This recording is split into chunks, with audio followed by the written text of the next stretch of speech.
Hi student, welcome to பாலோ academy. இன்றைக்கி நம்ம பார்க்க போகிற சம் என்னென்னா சிம்பிள் இன்ட்ரெஸ்ட்டில் தான் பார்க்கலாம்.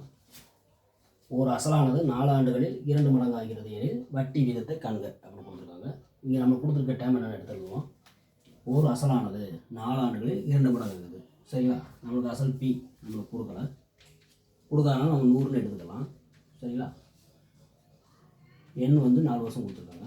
அதுக்கு 2 மடங்கு ஆகுது அப்படின்னு சொல்லியிருக்காங்க. அப்போ அது வந்து டோட்டலாக ஆகுது ஏ ஈக்குவல் டு 2 மடங்கு. இப்போ 100 ரூபா இருக்குது, அது 2 மடங்கு ஆகுதுன்னா 200 ரூபாயாக மாறும். இந்த 200 எப்படின்னு பார்த்தீங்கன்னா, இதில் ஒரு 100 வந்து நம்மளுக்கு கொடுத்துருக்க அசல், இன்னொரு 100 வந்து வட்டி.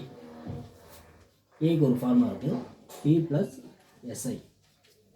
இது ரெண்டையும் ஆட் பண்ணால் ஏவோட வேல்யூ கிடைக்கும். ஏவோட வேல்யூ நம்ம 200 கண்டுபிடிச்சி வச்சுருக்கோம். அப்புறம் அது ஒரு இது வந்து 100, அது பி, இன்னொரு 100 வந்து எஸ்ஐ வட்டி. சரிங்களா? இப்போ எஸ்ஐக்கு ஒரு ஃபார்முலா இருக்குல்ல, பிஎன்ஆர் டிவைட் பை 100. இதில் சப்ஸ்டியூட் பண்ணுங்க. எஸ்ஐ வந்து 100, பி 100 இன்ட்டு எண் வந்து 4, 6 தான் கேட்டிருக்காங்க, டிவைட் பை 100 அடிச்சுக்கோங்க.